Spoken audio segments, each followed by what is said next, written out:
Breaking news. Guntur GGH నుంచి పోలీసుల కళ్లు కప్పి పరారైన భీముడు అజిత్ కుమార్ ఎట్టకేలకు తమిళనాడు పోలీసుల చేతికి చిక్కాడు. ఓఎల్ఎక్స్ వేదికగా పలు మోసాలకు పాల్పడి 4 రాష్ట్రాల పోలీసులకు దొరకకుండా తిరుగుతున్న భీముడు ఈ 2 నెలల తర్వాత పట్టుపడ్డాడు. తమిళనాడులోని తిరుపూర్లో క్రైమ్ విభాగం పోలీసులు ఓ కేసులో 5 రోజుల క్రితం అరెస్టు చేశారు. అతడి వివరాలను గుంటూరు పోలీసులు crime and criminal tracking network సిస్టంలో నమోదు చేశారు.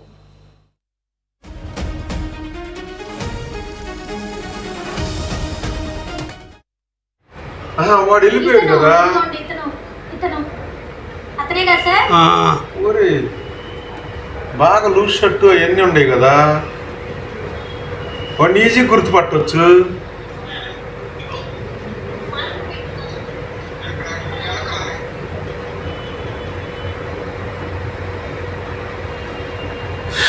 వాడిని ఈజీ గుర్తు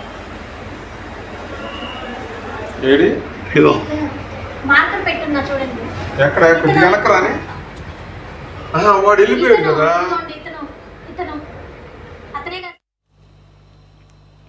రైట్కాయ్ సమాచారం ఆధారంగా తమిళనాడు పోలీసులు గుంటూరు జిల్లా అధికారులకు సమాచారం ఇచ్చారు. దీంతో అతన్ని ఇక్కడికి తరలించేందుకు గుంటూరు కోర్టులో పీటీ వారెంట్ తీసుకున్న పోలీసు బృందం తిరువూరుకు వెళ్లింది. రేపల్లి సబ్ జైల్లో రిమాండ్ ఖైదీగా ఉంటూ అనారోగ్యం పేరుతో గుంటూరు జీజీహెచ్లో చికిత్స పొందుతూ మార్చి 28న పరారయ్యాడు. నాటి నుంచి ప్రత్యేక బృందాలు గాలించగా ఎట్టకేలకు భీముడు పోలీసులకు చిక్కాడు. రైట్గా ఇదే అంశానికి సంబంధించి మరింత సమాచారం మా ప్రతినిధి ప్రమోద్ కిరణ్ ఫోనింగ్ లో అందించడానికి మనకి అందుబాటులో ఉన్నారు. ప్రమోద్, ఓఎల్ఎక్స్ వేదికగా మోసాలకి పాల్పడి 4 రాష్ట్రాల పోలీసులు ముప్పుతిప్పులు పెట్టి రీసెంట్ గా 2 నెలల క్రితం గుంటూరు జీజీహెచ్ లో గుంటూరు పోలీసుల కళ్ళు గప్పి తప్పించుకున్న భీముడు ఎట్టకేలకు తమిళనాడు పోలీసులకు చిక్కినట్లుగా తెలుస్తోంది. ఆ వివరాలేంటి? దేవి, ఏదైతే మార్చి 28వ తేదీన జీజీహెచ్ నుండి భీముడు అనేటువంటి ఒక రిమాండ్ ఖైదీ ఆచూకీ లభ్యమైంది. అయితే అప్పుడు ఎంతో ఇది కేసు ఎంతో కూడా ప్రతిష్టాత్మకంగా తీసుకున్నటువంటి పోలీసులు కూడా దీనిపై ప్రత్యేక శ్రద్ధ చూపించారు. ఏదైతే రేపల్లె నుంచి గుంటూరు ప్రభుత్వ ఆసుపత్రికి అనారోగ్యం కారణంగా ఇక్కడ వైద్యం అందించేందుకు భీముడిని తీసుకొచ్చినటువంటి పోలీసులు వాళ్ళు కళ్ళు కప్పి పారిపోయారని చెప్పేసి కూడా గతంలో ఫిర్యాదులు ఇచ్చినటువంటి నేపథ్యంలో అసలు అనారోగ్యానికి గల కారణాలు ఏంటి అనే దానిపై కూడా జిల్లా అధికారులు అయితే పూర్తి విచారణ నిర్వహించారు. అయితే ఈ విచారణలో కూడా కేవలం డబ్బు కోసమే అక్కడ ఉన్నటువంటి జైలు సూపరింటెండెంట్ కావచ్చు, మరికొంతమంది కానిస్టేబుల్స్, హెడ్ కానిస్టేబుల్స్ కూడా అతని దగ్గర భీముడు అనేటువంటి రిమాండ్ ఖైదీ దగ్గర కూడా భారీగా నగదు తీసుకొని అతను పారిపోయేందుకు సహకరించినట్టుగా కూడా పోలీసులు నిర్ధారించారు. ఈ నేపథ్యంలోనే ఇటు జైలు సూపరింటెండెంట్ ని అలాగే కొంతమంది హెడ్ కానిస్టేబుల్ కూడా విధుల నుంచి సస్పెండ్ చేయడం జరిగింది. అయితే ఏదైతే ఈ భీముడి కోసం 4 ప్రత్యేక బృందాలుగా అనేక విధాలుగా ట్రై చేస్తున్నప్పటికీ కూడా అతని ఆచూకీ అయితే దొరకలేదు. అది అప్పటి నుంచి కూడా ఫోన్ వాడకపోవడం వల్ల అతని ఆచూకీ లభ్యం కాలేదు. అయితే దీనికి సంబంధించి అనేక విధాలుగా అతనిపై గాలింపు చర్యలు చేపడుతున్నప్పటికీ కూడా ఆ విషయంలో భీముడి సమాచారం ఇంత లేట్ అయిందని చెప్పేసి కూడా ఇటు పోలీసులు అయితే చెప్తా ఉన్నారు. అయితే తాజాగా వచ్చినటువంటి సమాచారం మేరకు తమిళనాడులోని తిరుపూర్లో అతన్ని అదుపులోకి తీసుకున్నట్లుగా కూడా పోలీసులు అయితే చెప్తా ఉన్నారు. అయితే ఆ పీటీ వారెంట్ తో తిరుపూర్ వెళ్ళినటువంటి గుంటూరు పోలీసులు ఈ రోజు గుంటూరుకి తరలించేటువంటి అవకాశం అయితే ఉంది. అయితే గతంలో కూడా భీముడిపై పలు కేసుల్లో కూడా నిందితుడుగా ఉన్నాడు.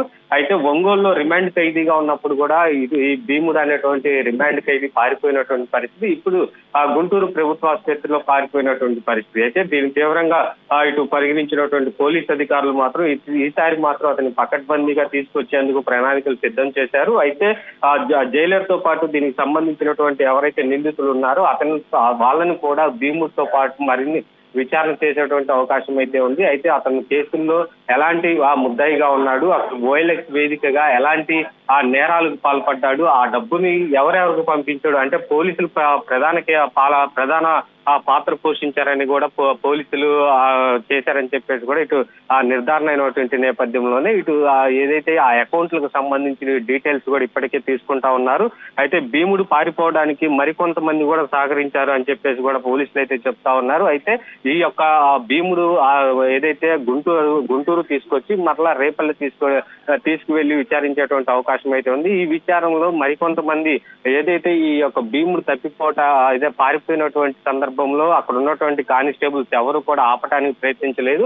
అయితే దీనిపై విచారణ చేపట్టి వైలెక్స్ వేదికగా చేసినటువంటి నేరాల్లో వచ్చినటువంటి డబ్బులు చాలా కోట్ల రూపాయల్లో కూడా డబ్బులు వచ్చినట్లుగా కూడా పోలీసులు గుర్తించారు. ఈ యొక్క ఆ డబ్బుల్ని పోలీసులకి ఎరగా వేసి పోలీసులు సహకరించినట్టుగా కూడా తెలుస్తా ఉంది. అయితే దీనికి సంబంధించి ఎంత కోట్ల మేర మోసం జరిగిందనే దానిపై కూడా ఈ విచారణలో తేలేటువంటి అవకాశం అయితే ఉంది. విచారణ చేసి మరలా రిమాండ్ కు తరలించేటువంటి అవకాశం అయితే ఉంది.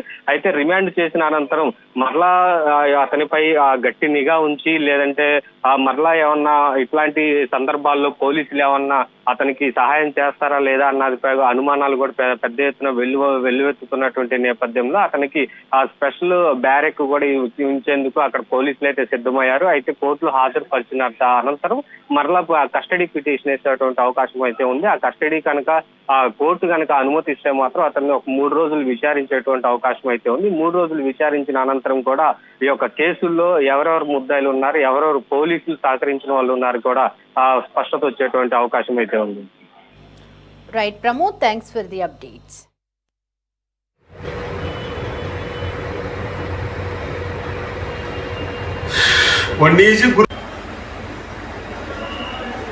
ఏడి